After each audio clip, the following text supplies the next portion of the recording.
Now, for those of you who are badgers like I am, I have both my undergraduate and graduate degree from UW-Madison, will get the Update magazine. And when I got this issue this fall, I said, I know this guy. I just got this guy to come and speak to good ideas. Our speaker today, Will Hsu, is a business badger with Wisconsin roots. Lots of roots.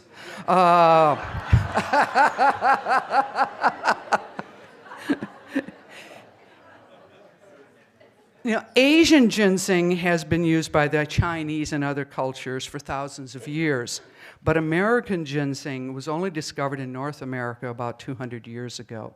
Today we're going to learn more about ginseng in our Ginseng 101 presentation from Will Hsu, who is also the Vice President of Operations for Hsu's Ginseng Enterprises Incorporated. He grew up in Wausau. He graduated from Wausau East High School in 1994 with an IB diploma.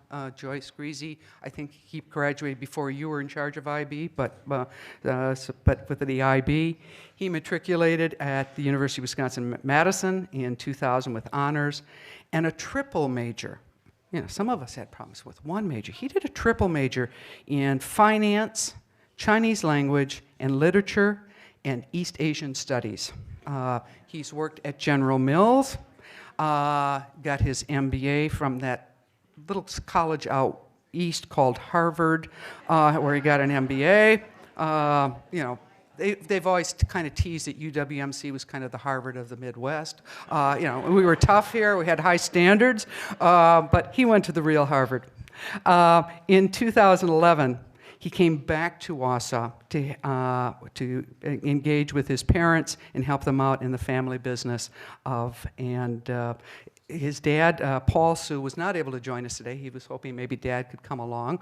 But we are very pleased and very happy to have with us our badger, our business badger with Wisconsin roots, Will Hsu.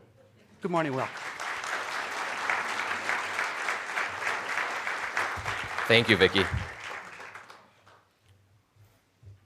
I've always wanted to speak at Harvard, so Harvard of the Midwest. Perfect warm-up opportunity for me. I'm sorry Paul couldn't join us today. He might still be sleeping. No, I'm kidding. He's been pretty busy. He was in Canada last week and then went down to Ohio to pick up some wild ginseng. So it's been a busy week for us as we kind of move through this that tail end of the harvest season. But today I'm here to speak to you about the history of ginseng. I'm going to try to cover about 2,000 years in 60 minutes. So hopefully you can stay awake for it. It's not that boring, but it is, but some people will find it quite interesting. We're going to talk about Asian ginseng, American ginseng, and pretty much everything in between that has ginseng associated with it. So without further ado, this is my background. Vicki gave you some of it. My official title is Vice President, but really at the end of the day, we're all farmers. If you don't grow the crop, our business doesn't really have a foundation to be built upon. I am the eldest son. I have two younger brothers. We all grew up here in Wausau. My two younger brothers went to West. My youngest brother, John, is a cardiologist, electrophysiologist at UC San Diego. And so he is enjoying much warmer climates right now. You already know my educational background. I do really appreciate the education I received at UW-Madison. I haven't been back in this building in a while, but I do remember going to college for kids here. So it's kind of nice to be back. So I also serve on the board of directors for UW Foundation and Alumni Association. So that's kind of one of the things that I do in my free time, as well as volunteer at First Presbyterian Church, where I serve as an elder there. So I have my own cheerleading section over here.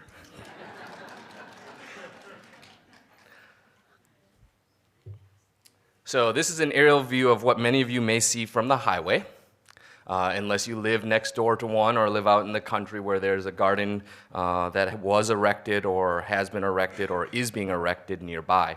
One of the interesting features about ginseng is that we do not grow on the same land twice. and I'll get into the reasons behind that. But once you have a garden there, we don't go back, and we haven't gone back in over 40 years of growing. These are some earlier plates taken of ginseng drawings, depictions of the plant.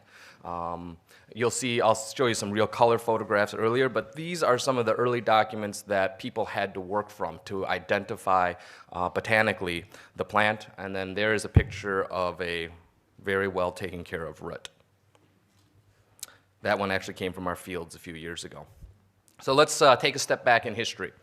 The global history of ginseng, the first recorded description of ginseng and its usage appears in a classical traditional medicine text, the Shenong Bencao Jing. It was really kind of it's kind of the Bible of traditional Chinese medicine.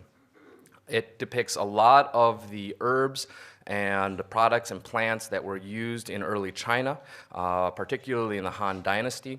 And the reason why it's important is because the Han Dynasty is located primarily around northern China. And you'd only find ginseng in some parts of North Korea and the most northern parts of China. And as the Chinese dynasties continued to migrate southward to Xi'an, Nanjing, and other locales further south, they became more and more distant from some of those earlier texts that really prescribed the use of ginseng and other products. They continued to use it, but because of the distance and the rarity of the plant, it was really reserved for royalty. So Rensen is the Chinese character for ginseng.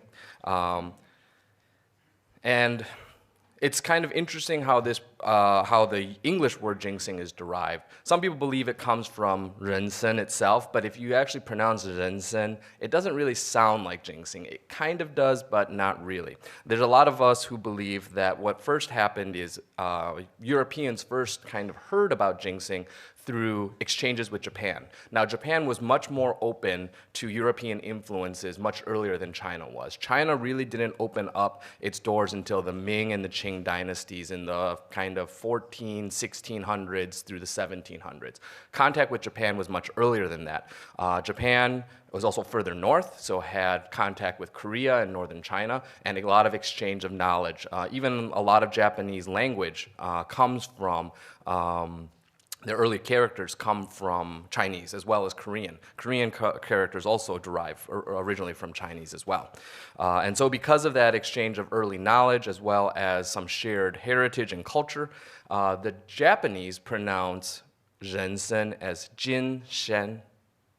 And so a lot of us who have studied this really believe that ginseng does not derive from Chinese ginseng. It actually comes from English transliteration of the Japanese pronunciation of ginseng, which is ginseng. Okay, you follow that? I'm an East Asian Studies major, so that's my theory. Ginseng traditionally refers to all ginseng species because at the time the word was created, there was only one known ginseng species, which is Asian ginseng. The botanical classification is Panax C.A. Meyer, Panax being the genus, C.A. Meyer being the species. It is of the family Aureliacea. We'll talk a little bit more about this, but it is yang in nature. If you understand yin and yang is warming, heating. And American ginseng, as it coincidentally happens, is actually yin in nature. And so two different continents, two different species, a shared genus, but they are opposites, in fact, in terms of how they are used in traditional Chinese medicine. And the genus Panax, which was derived from Western botanical descriptions, contains all true ginsengs. There's a couple other types that are used. Tianqi ginseng is another one that is sometimes that some people have heard of. But Panax contains all true ginsengs. Anything that is not in the Panax family is not technically a true ginseng. So about 20 years ago, you may have heard of Siberian ginseng. Siberian ginseng is actually Eleutherococcus. It is not a true ginseng because it is not in the Panax family. And Panax is derived from the Greek panacea, or which we call panacea, which is a cure-all. And so that's why Chinese ginseng, American ginseng is so coveted by a lot of both indigenous people as well as Chinese culture because they do believe it can cure many ills. So some more about the history of ginseng. After the late Han Dynasty, you have the Shanglanlun, which is a treatise on cold damage disorders compiled by one of the preeminent early Chinese physicians, Zhang Zhongjing, around 200 AD. And so you're talking about roughly 2,000 years ago, the Chinese were already starting to use ginseng and actually document its use. Because Chinese ginseng is heating, they used it as a fever-relieving remedy. So when you ran a fever, the idea was to help your body kind of sweat it out. And if you think about a lot of traditional medicines, sweat lodges, those type of things, when you have a fever, you don't treat it with cold, you treat it with more hot. Chicken soup, those type of traditional remedies. You consume more heating things to help your body relieve itself of the fever rather than kind of do the opposite. So that's the difference, I think, in Chinese traditional medicine is that they did use Asian ginseng as a stimulant or as a heating. And then because of the northern climate, it was often used in winter. It does help promote circulation. And so people who suffered from, numbness in the extremities or poor blood flow to fingers, hands, toes, feet, would often take ginseng to help stimulate circulation and blood flow to those areas of the body. Because of that, it also derived, in some ways, a belief that it would help stimulate virility. And that is kind of what Westerners have assumed ginseng has been used for in Eastern culture. But in fact, if you follow traditional Chinese medicine, it was typically used as, originally used as a cold remedy. And there's actually quite a few traditional formula prescriptions in the Shanghanlun. And nearly 20% of them contain references or usage of Chinese ginseng. So it is one of the, what they would call the king herbs of early Chinese traditional medicine. And even to this day, many traditional Chinese formulas still use Asian or American ginseng because of it. And that has been Chinese medicine up to present day. So for nearly 1,500 years, so from the Han Dynasty, as the dynasties continued moving south, changed rulers, etc., they continued to use ginseng, but because China was so isolated, very little was written about it outside of Asian culture. Up until the Ming Dynasty, when China is probably the second great dynasty in the Chinese dynasties, the first one being, well, the third. First one being Han, the second one being Tang, the third one being Ming. The Ming Dynasty really started opening up to Western influences, or at least allowing Westerners in to study and research as well as share knowledge. And that's kind of when Westerners first started hearing about Chinese ginseng. And up until that point of time, there was only land routes available. And so you'd have to cross across, the Gobi Desert or the traditional Silk Road in order to get to China. Very difficult. And until seafarers started landing on the coasts of East India, it was very difficult, obviously, to trade or exchange knowledge. The other piece that made Asian ginseng difficult to understand is that it was reserved for royalty. Only the most senior officials, people in court, those close to the emperor, because of the rarity of the plant, were able to gain access to it. And it was really reserved for those who could afford it, so the affluent, those of high social standing, or those who had political power. So ginseng actually first appears in Western records near the end of the Ming Dynasty by the Italians, probably because of influences like Marco Polo, as they are trading with the Chinese. The Italians were obviously some of the first early discoverers, both by land and by sea, to exchange information and trade with other cultures. You don't hear much about it from really kind of 1600 until 1700, when Father Jarteau, a French Jesuit missionary, traveled to China to study extensively traditional Chinese medicine. That was his field of study, was kind of indigenous peoples' medicinal practices. And so he had heard that Chinese had a very strong culture of traditional medicine, and he wrote extensively about Asian ginseng after settling in China. He wrote two that were obviously at that time very high publications. He wrote some illustrations in a memoir to the Royal Academy in Paris. You know, for those of you who studied Western European history, obviously the Royal Academy being a center of empirical knowledge at that time. But then it was also translated into English in the Philosophical Transactions of the Royal Society of London, the Royal Society of London being another one of those probably highly educated societies in 1711. But through early 18th century, all records and documented usage of ginseng was of the Asian ginseng species, because that was all that was known at that time. So let's talk a little bit about the two species of ginseng before we get into the history of American ginseng. As I mentioned earlier, American ginseng is Panax C.A. Meyer. Asian ginseng is Panax C.A. Meyer. American ginseng is Panax quanquifolius. C.A. Meyer is pretty much the guy who is credited with discovering, quote unquote, Asian ginseng. So the European who discovered Asian ginseng, and so he named it after himself. Brilliant. American ginseng is Panax quanquifolius. Those who named American ginseng actually took a different approach. They named it after the plant. Quin meaning five, folius meaning leaves, so it is a five-leafed plant, and so they named it Panax quanquifolius. Usage of the two species differs dramatically. As I mentioned earlier, Asian ginseng is considered yang, or warming, stimulating. American ginseng is considered yin, cooling, or tonifying.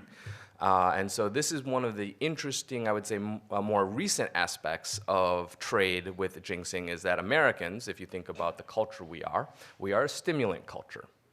We like caffeine in the morning. We like warm things, and American ginseng is neither of those. Asian ginsengs, on the other hand, especially those that consume a significant amount of ginseng in southern China, prefer cooling or tonifying. They drink hot beverages all year round. But they also need products that help cool them, but things that they can take daily. American culture is very much, I'm sick, I don't feel well, I go to the doctor, I take a prescription, I get better. I don't take things on a day-to-day basis other than maybe a multivitamin. Asian culture is vice versa. They believe in prevention. They believe in taking herbs and other products daily to prevent you from getting sick. So there's a very much a philosophical difference in how we approach medicine. Therefore, there's a philosophical difference in how we consume ginseng. Most of the ginseng consumed inside of the United States is of the Asian variety. It's used in energy drinks. It's used in colas. It's used in diet drugs or diet pills to help burn fat because it stimulates your body's circulatory system as well as your ability to burn calories. Majority of the ginseng consumed in Asia is American ginseng. Even though they have thousands of years of history of Asian ginseng usage, they consume on average more American ginseng because they take it daily. Asian ginseng by Chinese usage is either prescribed, it is considered a drug, whereas American ginseng is considered over the counter or like a multivitamin. You can self-prescribe up to a certain dosage. And that is really the biggest difference between how Americans and Asians use ginseng to this day. So I say the world balances itself out. And we wouldn't be around if it weren't for this trade and this desire for different cultures to have different things. And then finally, we'll talk a little bit more about it, but ginseng does typically grow around the 45th parallel around the world. That includes the US, some parts of Canada, China, and Korea. And so to this day, most of the major agricultural production areas for ginseng, whether it be the Asian species or the American species, happens around the 45th parallel. And we have such great modern technology that today, here in Marathon County, we are growing Asian ginseng. And in China, in the northern parts of China, they are growing American ginseng. But I will tell you, it is not the same We'll get into that later. Ginseng was used by the Iroquois and other native tribes at the time of its discovery in the New World. So was it really discovered? No, it was just discovered by Europeans. Jesuit, and so the individual who was kind of cited with that is Father Lafitau. Father Lafitau, if you read his history, very interesting individual. He was a Jesuit missionary. In 1718, he actually stumbled upon it after reading an earlier writing on Asian ginseng. Father Jarteau, who I mentioned earlier, traveled to China. He had published those works, had some illustrations printed. Father Lafitau remembered reading them and deduced, well, maybe North America, given its climate, especially French Canada, could have ginseng. And if it did, that would be really interesting for trade. And so he was actually an early ethnographer who was observing the Iroquois and also studied some medicinal practices of the native tribes in French Canada. Thus, he had a lot of respect for Father Jarteau.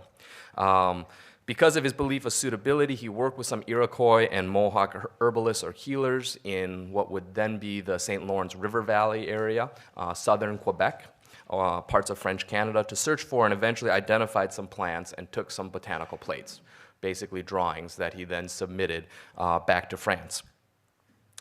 So he is credited with that discovery of American ginseng. And he noticed that it wasn't quite the same, but the plant looked eerily similar.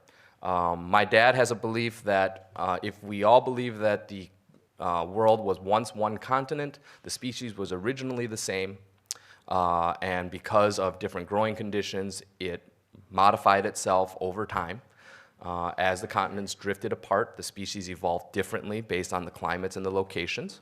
And the plants are very similar in nature, but they seed at different times. The plant leaves are slightly different. The roots look very similar, very difficult to tell apart without the plant tops. But we all believe that it was originally the same species and just evolved differently because of the divide of the continents.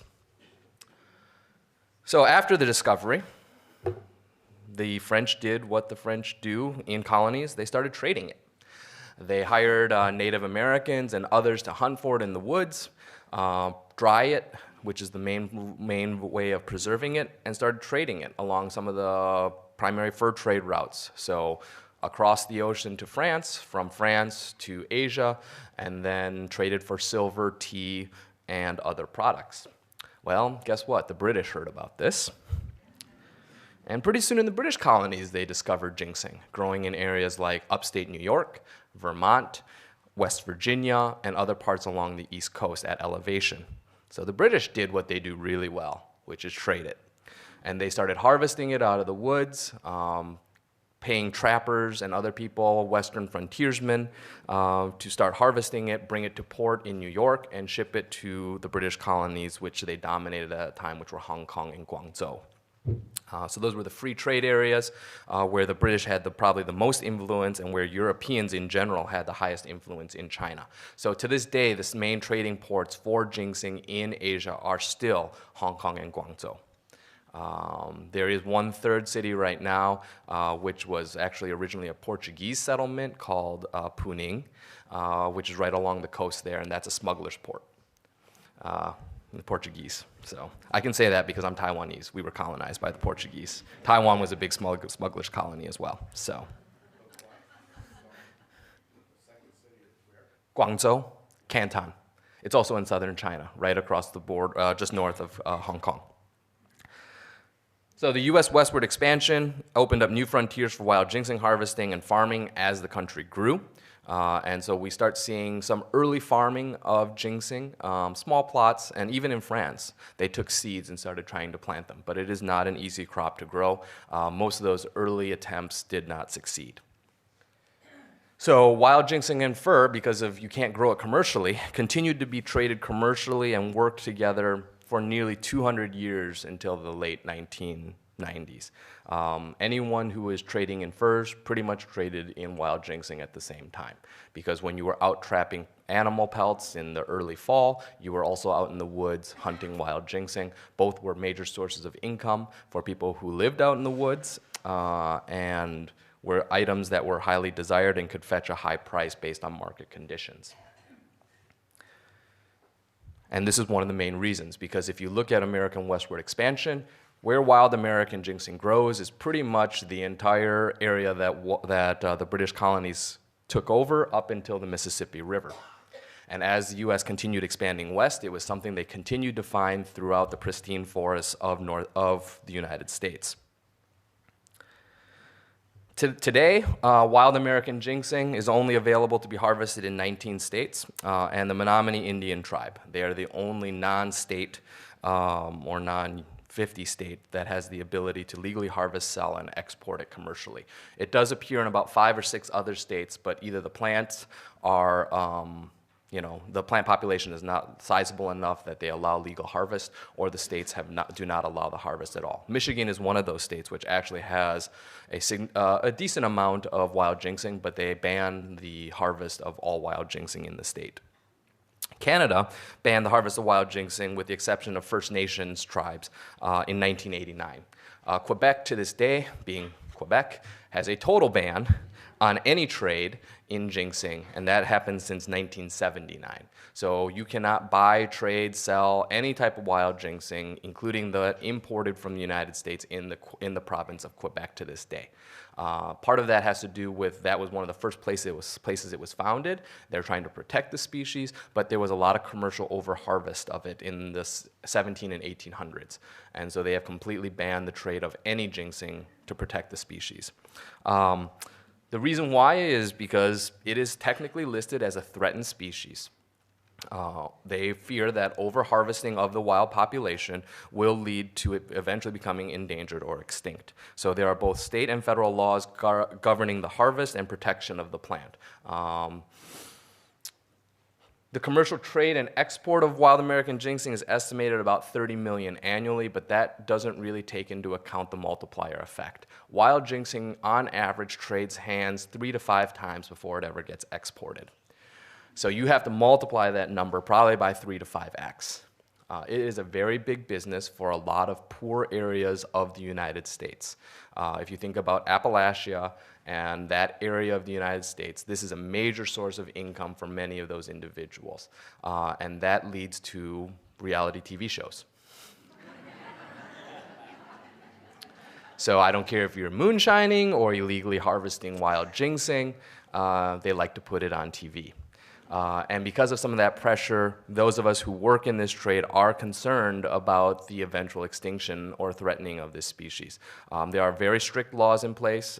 There's one firm actually here in the state of Wisconsin 3 years ago that was fined $250,000 and had all of their wild ginseng forfeited to the government because of illegal activities. Okay. So how much inventory did they forfeit? About $250,000 as well. So it is a very big business for those individuals, but because of the history and heritage of it, individuals who dig wild ginseng don't like being governed by laws. They believe God put the plant there, and if they find it, it is their God-given right to dig it. If it's on national park, state park, somebody else's property, they found it. And that's a very hard habit and culture to break, given that we've had nearly 200 years of history of digging this plant. And you learn this just like you learn hunting or fishing. You don't find this plant by walking through the woods. You have to find this plant because someone trains you or teaches you how to find the plant in the woods.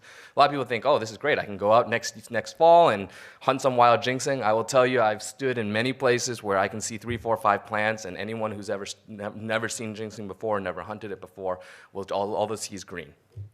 Okay, it's a very difficult plant to spot in its native climate, but it also doesn't repopulate itself very quickly.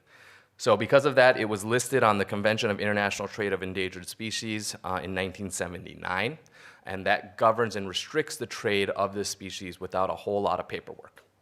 And so if you can't do the paperwork, don't want to do the paperwork, it would be considered smuggling or illegal export of this product. Some of that still happens to this day, but I will tell you that the fines for it are federal. And the prosecution for it is held by the Department of the Interior under the Division of the Department of Fish and Wildlife Services. So they're not joking around. The main export market is still Hong Kong and East Asia, including Singapore, Malaysia, Taiwan, China, and Vietnam. This shows you the wild ginseng harvest over the last 10 or 15 years. Because of the popularity recently, especially on reality TV, you see 2013 and 14 are record years of harvest in the last decade. And this is what the Department of the Interior and the Division of the Department of Fish and Wildlife Services is really worried about. And this has also driven up prices for the product as well. And so you put those two items together and you have potentially a threat to the ongoing harvest. My guess is in the next 10 or 15 years, unless there is significant repopulation of the plant, they will start going to a limited harvest. So a quota system, a lottery system like they do with bear tags and other individuals, or they will restrict the amount that you're able to harvest or sale.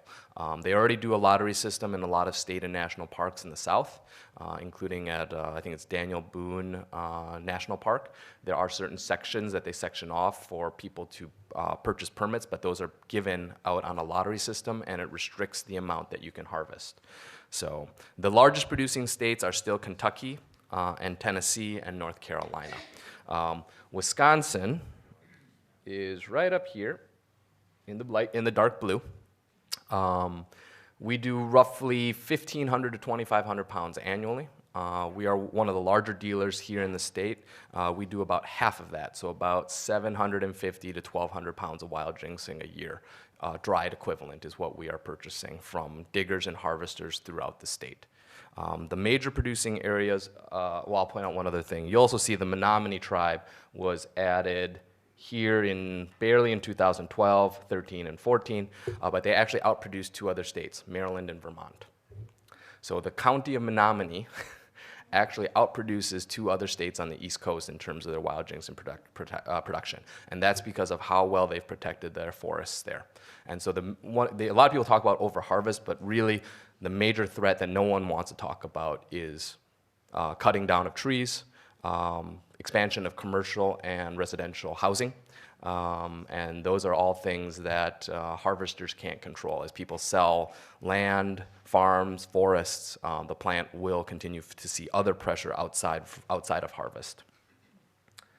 So it's been found in Wisconsin forests for hundreds of years. I mentioned that the single largest producing county in the state of Wisconsin is technically Menominee, but the Menominee is a separate nation state. And so it is protected, and they have different laws. To leave the county of Menominee with wild ginseng, you have to have an export certificate from the tribal administration in order to sell it, and they do outproduce two states. The majority of the state harvest comes from southwestern Wisconsin. If you take the Interstate 90 that crosses around La Crosse down through Madison, everything southwest of there is the major producing area. Probably 3/4 of the wild ginseng in this state comes from that area. A lot of people refer to it as the driftless area. Okay?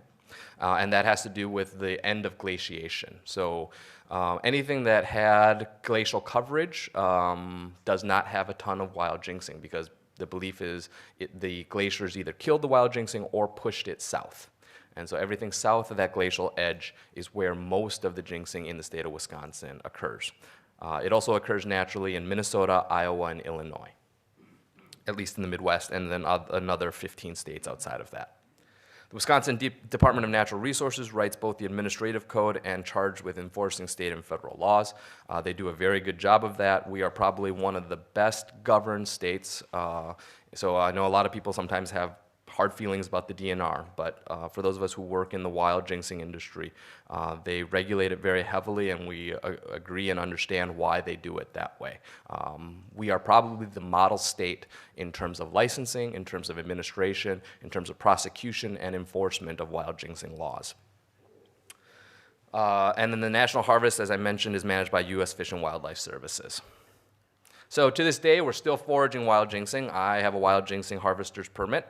I dig about 2 or 3 pounds dry a year.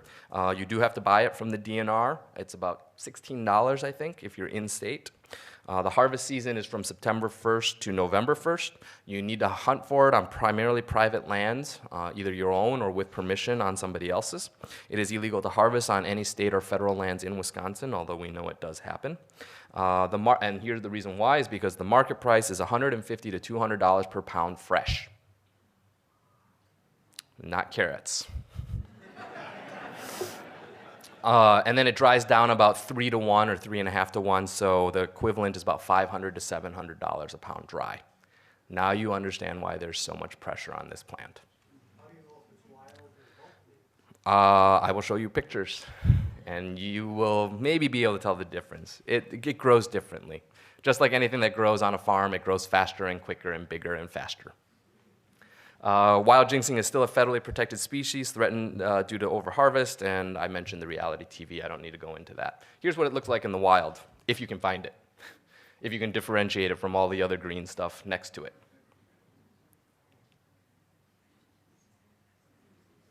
So it's the one in the center. It's this one, 5 leaves. 1, 2, 3, 4, 5. And then this is a 3-leaf prong. This is not ginseng. This is not ginseng. None of this is ginseng. On the left side here, you have a 4-prong plant, which is it's hard to find a plant this size in the wild.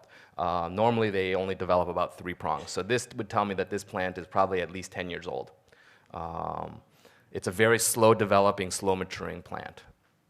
And then here's what the root looks like when it's dug up. So this root was laying primarily horizontally. You see another taproot developing. This typically happens after about 10 years. So this was the main root that developed from the seed. This taproot is kind of what we call a second generation in case the main taproot dies off or rots off or gets diseased. It can still grow from the secondary taproot, and you can start seeing that it's starting to already develop the 3rd generation here. So off of these feeder roots. And that's how it does is it just continues growing year after year after year. You can find plants in the wild that are 20, 30, 50, 75 years old. It's an amazing plant that can continue to survive for that many years, year in and year out, which is why if you overharvest it, I'll talk about the production cycle and why that's such a big deal if there is a lot of overharvest, because it does not mature in seed very quickly. So that's part of the cultivated story. Cultivated ginseng here in central Wisconsin has a great history. Those of you who study the Fromm brothers or the history of the fur industry know that Edward, John, and Henry wanted to breed foxes. They actually, to get the money, they started by transplanting 150 plants from the wild because there was no Wisconsin DNR at that time. That's technically illegal. By 1919, they actually had 60 barrels of ginseng worth, at that day, probably about $45,000, which 1960, $45,000 is a lot of money. And they used a lot of that initial money to buy and breed fox and then mink. They were the largest ginseng operation in the world. For many years, they had hundreds of acres of land up there off of County Highway F, and very well-respected family in that area. They obviously became famous for silver fox pelts, and they dominated that industry until World War II when the market dried up, and that was both for fur and ginseng.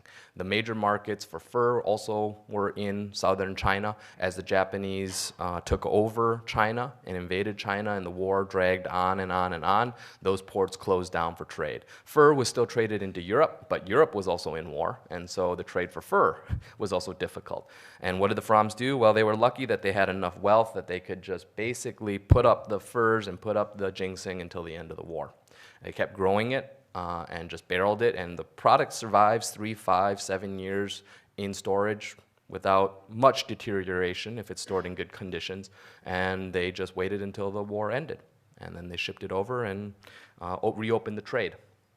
They dominated the industry from pretty much the end of First World War up through the late 1980s when the family started having generational differences of opinion on how to handle the business and kind of divided up the empire.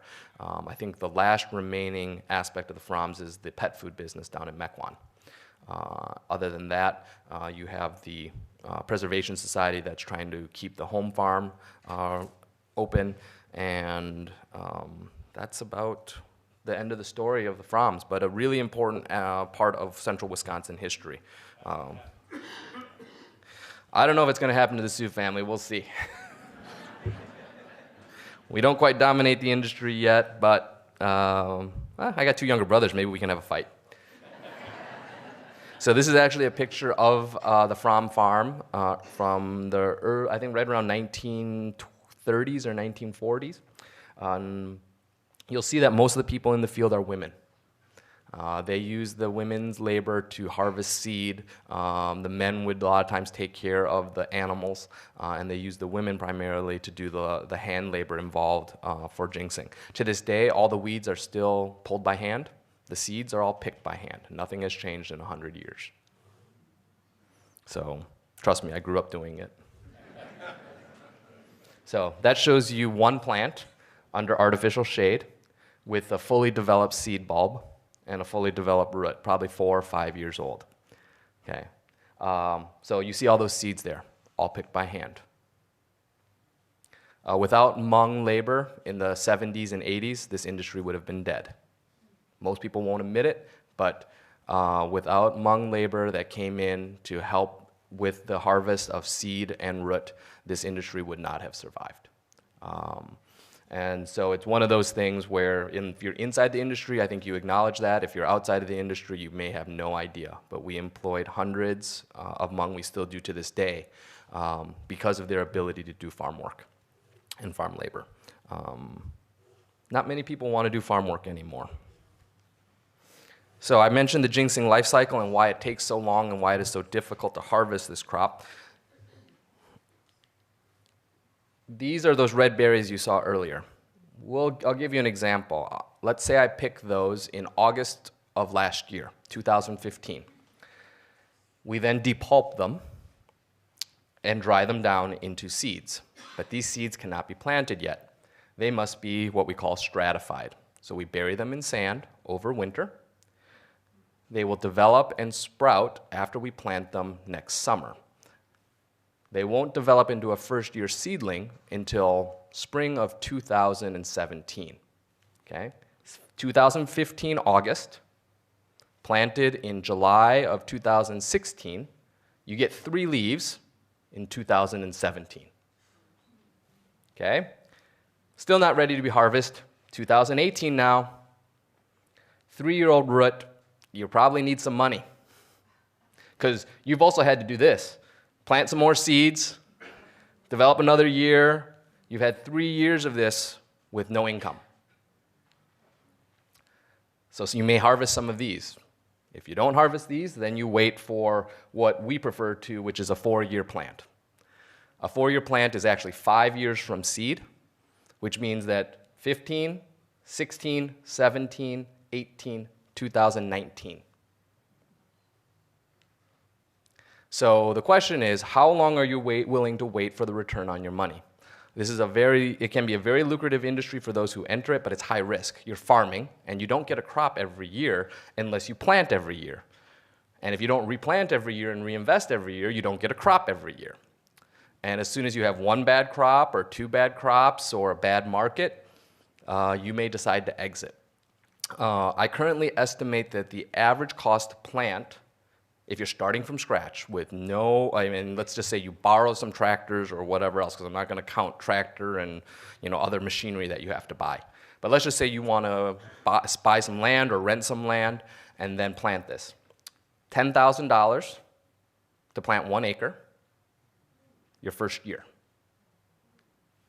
About $8,000 to spray chemicals and maintain the fields with labor, hand weeding, straw, pay your rent. Second year, probably same amount. So by the time you've done it, you've probably invested somewhere around 40 grand for 1 acre before you've harvested a single root. And hopefully you haven't had anything die.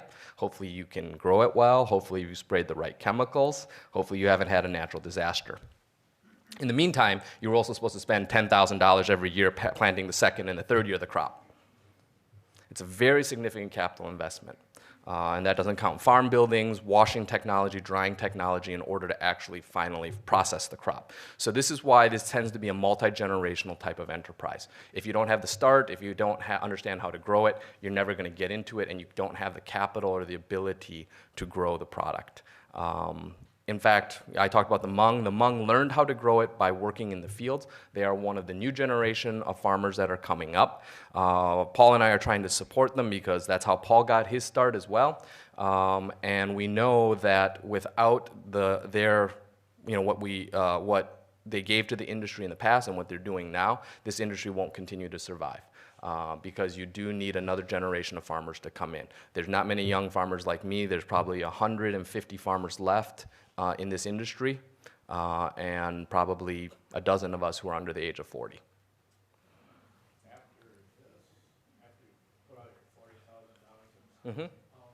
So out of a normal acre of ginseng, if you do it well, you can get 2,000 pounds. If you don't do it well, you can get 0. Okay. The historic yield here in central Wisconsin has been about 1,200 to 1,500 pounds an acre. At today's prices of $50 to $60 a pound, you might get, say, 50 to a good market, maybe $100,000. So let's say on average $75,000. So after you put in $40,000, $50,000, $60,000, you get $75,000 4 years later. So it is still farming, but it can be more lucrative if you have a history of doing it and you can do it with better yields. And that's true of any farming. So here's some more pictures of the plant. This is all cultivated. That's the three-leafed 1-year-old. This is artificial shade. It's a black canvas fabric or black plastic kind of fabric. Also artificial shade. This is a 4-year-old plant, so you see much bigger seed development, much bigger plants. And then this is what it looks like in winter. This is actually under wood shade. So some folks who plant smaller gardens use wood shade. Wood shade is more effective, tends to have higher yield, higher seed, better aeration, but it's very difficult to put up because you're basically lifting pallets above your head all day long. So we'll talk about the golden age of ginseng in Wisconsin. Demand continued to grow from 1940 to 1990. Prices and output peaked in the early 1990s. A couple of millionaires, or a few millionaires, were made here in the 4-county region. These 4 counties still account for over 90% of the ginseng production in the United States. And almost all of it, or at least a significant majority of it, is in Marathon. And it has to do with the weather, the climate, and the soils of this area. Or if you drink wine, what we will often refer to as terroir. Okay? It imparts a specific taste to the ginseng root, more so than wine, because wine is a fruit. It's developed from the grape. Roots grow in the ground. The best thing I can tell you is when someone tastes ginseng, they say it tastes like dirt. Exactly.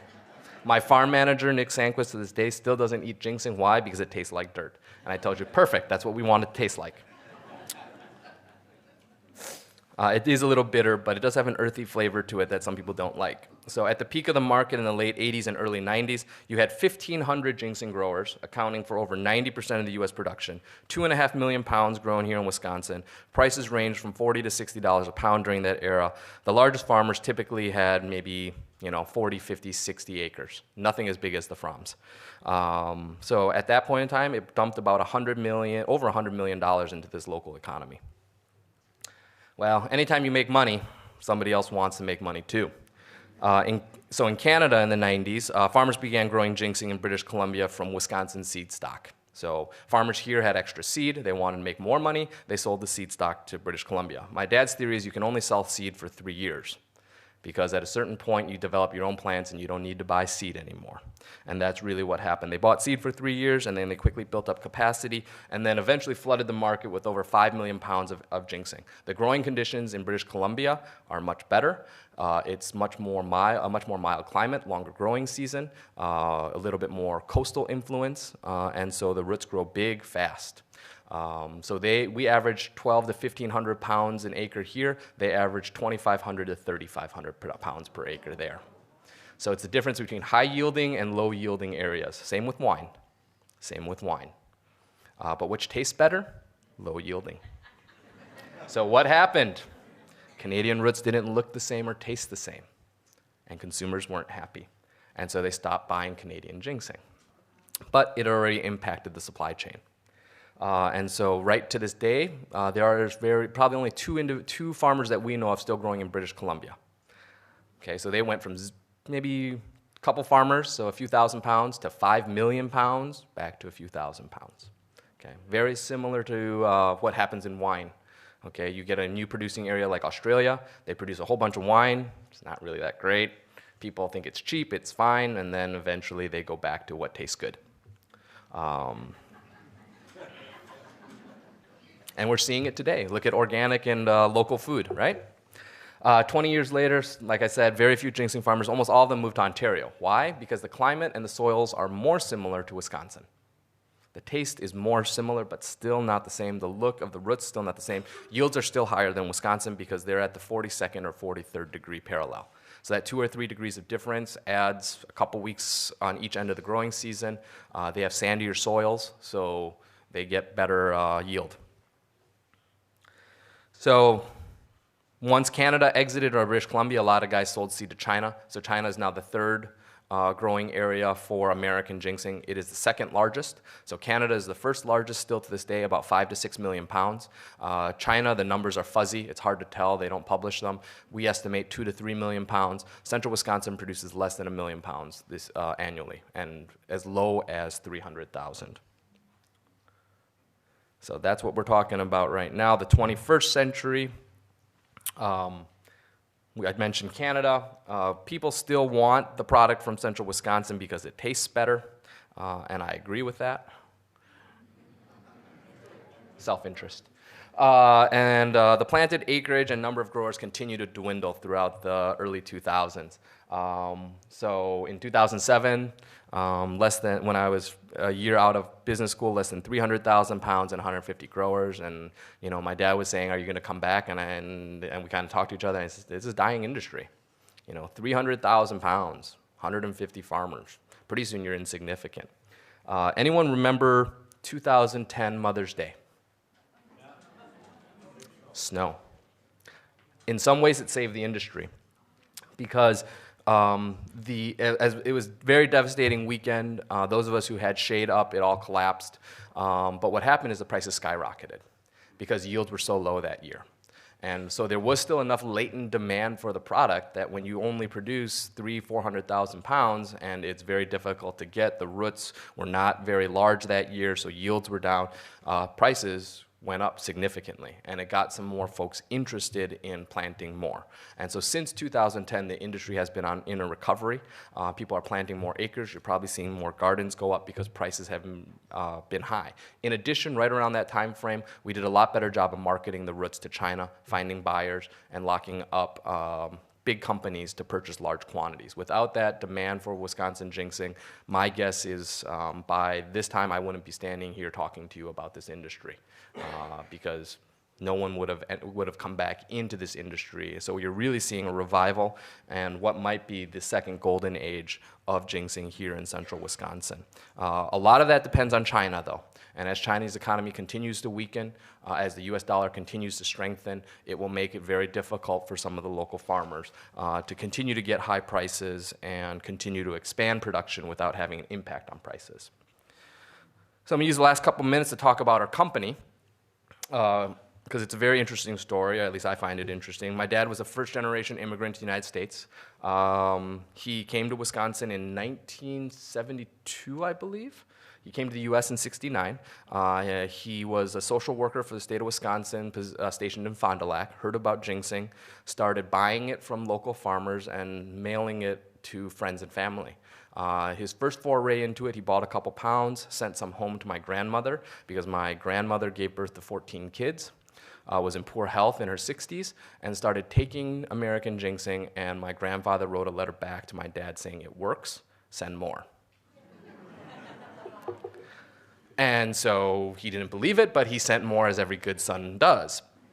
And he didn't go back for a few years because it was too expensive to fly back home until their 50th wedding anniversary. And he went back home for my grandparents' 50th wedding anniversary, and he said his mom's health had improved significantly.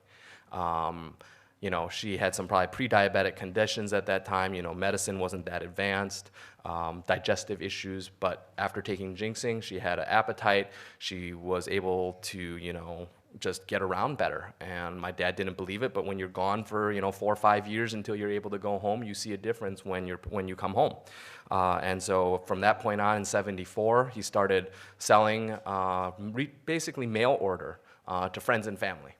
People he knew, spoke Chinese, and he would sell it to them. He'd buy it from a local farmer, grate it in his basement, trim the roots, package it, and send it. And they would either send money or send money back, or that was back in the day when you kind of sent someone a check and hoped that you got something 4 to 6 weeks later. No instant email confirmation. So we are, because of his foresight and vision and persistence, we are now farming about 200 acres of ginseng land in central Wisconsin. He started his first garden north of Wausau on County Highway W in the town of Texas, between Wausau and Brokaw. We're still up there to this day. We're vertically integrated from farm to retail. So we have our own website, we have our own catalogs, our own sales force that basically markets and sells the product as well as processes the product to primarily Chinese customers. We're transitioning right now to our second generation of family ownership and management. My dad's first employee was Ron Sanquist. He was my dad's farm manager. Nick Sanquist, his son, is my farm manager. And I am working for my dad. So who we are, we're still the largest grower and retailer of ginseng in the United States. We're probably no longer the largest grower, but we are the largest grower and retailer because a lot of folks who grow the product here locally do not actually retail it. They sell it to wholesalers or brokers who then sell it to processors or graders who will then process the product and prepare it for wholesale or retail sale.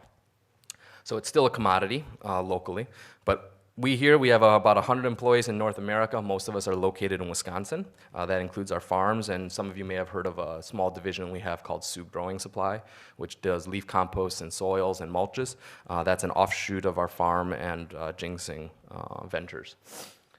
So we have a global supply chain. We print about 1 million catalogs a year. Our catalogs and website cover about 5,000 SKUs. We have about 1,000 acres of ginseng farmland in central Wisconsin. Some of it has been used and is being swapped with other farmers who grow cash crops. And then the rest of it we are farming, but we do a lot of land acquisition, a lot of land sale swap, because we constantly need to find new land that hasn't had ginseng grown on it. Ginseng yields, the second time you grow on it, are very poor, 500-600 pounds per acre or less, partly because of disease, partly because the root itself, grown at high density, extracts a lot of micronutrients and trace minerals from the soil. And for those two reasons, we do not plant on the land the second time. But you can plant corn, soybeans, other crops on it, and they come up just fine. And the difference is corn and soybeans are not root crops. And that is the main difference. SKUs are stock keeping units, so those are number of type of products that we carry. We also have a lot of international ventures. This is part of our global supply chain. We have 6 branch offices in North America that distribute the product into Chinatown markets. So if you go into one of these Chinatowns, if you're visiting, you may see our products on shelf there, but primarily in Chinatowns. Most of our processing has now been moved abroad to take advantage of lower labor rates. So we have a processing facility in the free trade zone in Zhangjiagang. There's actually, I think, an exchange with Zhangjiagang by Marshfield School District this year. And then our headquarters for China operations are in Nanjing, which is in southern China.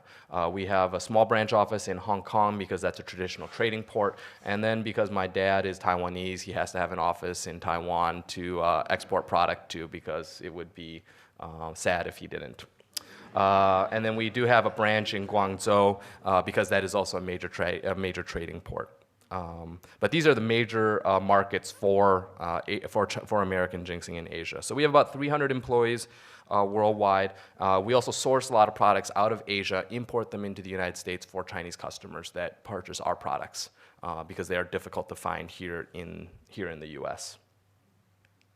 So this is the global supply chain I'm talking about. We grow and harvest the ginseng in Wisconsin. Once it's dried in our facilities, we have 19 kilns that each hold about 5,000 pounds dried when they're done up on County Highway W. We export them to the free trade zone in Zhangjiagang, China. We have about 80 to 90 employees there that process ginseng 52 weeks out of the year, other than vacation.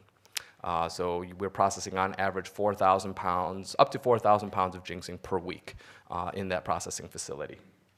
It is all done by hand, trimmed by hand, packaged by hand. It is then re-exported back to the United States for final sale. So this is the most well-traveled ginseng you will find. And here's the crazy part. It then goes back over. People buy it here in the United States, bring it back over to Asia to send as gifts, or we re-export it as processed product. So ocean-going vessels. We also source a lot of other products from around Asia that is used. Traditional Chinese medicinal herbs, bird's nest or swiftlet nest from Malaysia and Indonesia, some over-the-counter medicines and food products from Taiwan and Japan, a lot of dry seafood products, even things like canned abalone from Australia. So these are all products that are used in Chinese cuisine, Chinese cooking, and Chinese medicine. So this is a picture of some of our labor washing roots. This is a very old picture because we don't do much processing here in the US, although Chong is one of our oldest employees, I think over 20, I think this year 25 years of service with us. She's actually trimming roots. You see pruning shears there, and that's how most of them are trimmed to this day.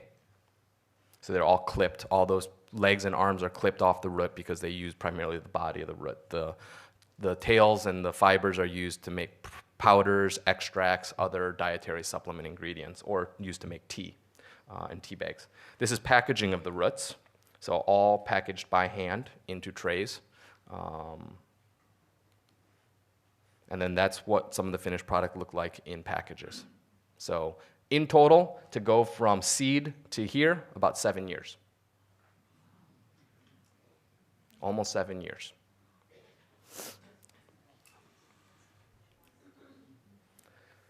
So a couple last facts and figures, because I know I'm running out of time. First Chinese grower of American ginseng, first Chinese mail order catalog probably in the United States. So I don't know another major mail order catalog that hits Chinese households, Chinese-speaking households here in the United States, plus catalogs are starting to go away. But we still print about 1 million of them a year. We are still one of the largest farming operations. We do about 200,000 pounds of American ginseng a year. About half of that is ours. About half of that comes from other farmers here in the 4 or 5 county region. We are still one of the largest U.S. brokers for wild American ginseng. As I mentioned, Paul was just in Ohio. We do about half of the wild ginseng here in Wisconsin and a few hundred pounds from other locations that our buyers or customers in Asia ask for. They request specific states, Ohio, North Carolina sometimes, Tennessee, because the roots are not the same depending on where they're grown. And we do some woods-grown ginseng. This is kind of a fun side project because we're worried about the sustainability of wild ginseng, is that we are starting to do a lot of woods-grown ginseng, which takes about 8 to 10 years to reach maturity. So it's a long-term project that we're working on because we know down the road, if there continues to be pressure, you need to have a substitute, and woods-grown ginseng is one of those substitutes, but you have to have a lot of patience because it grows in the woods and you can't keep the deer from eating it. Or the turkeys. So we are the first and only CGMP, or Good Manufacturing Process Compliant company in the United States. Again, it's a very niche industry, so it's easy to be the only one. And we have got about 500,000 unique visitors to our website every year. So that's what our website looks like. That's my dad. He's our spokesmodel because he doesn't charge anything. So he's very cost effective. This is a new product that we developed called American Gin Max. It actually takes powdered extract. So we extract the active ingredient in ginseng, put it into a powder form, and then make a hard-pressed tablet out of it. Because a lot of consumers, the traditional ways of consuming ginseng is cook it in soups, brew it in tea. It takes hours, if not overnight, to do that. Consumers want nowadays something fast, quicker. So if you go to our website, you'll actually see that it comes in Chinese because, again, 90% of our customers are Chinese. It's unlike other websites, you actually have to flip it to English up here. So one last reminder, there is an International Ginseng Festival planned for September 15th through 17th in 2017. So you got a year and a half to get ready. But it's supposed to be held down on the 400 block, and we and the Ginseng Board of Wisconsin, the Ginseng Herb Co-op, and a couple other folks are going to be proud sponsors of this. So it'll be the first one in Wisconsin that we know of, and the first one held here in Marathon County. So we hope it becomes, an every year or every other year type of festival to draw some tourists here into Wisconsin. So thank you for your time. I'll stay afterwards for questions if anyone has any questions.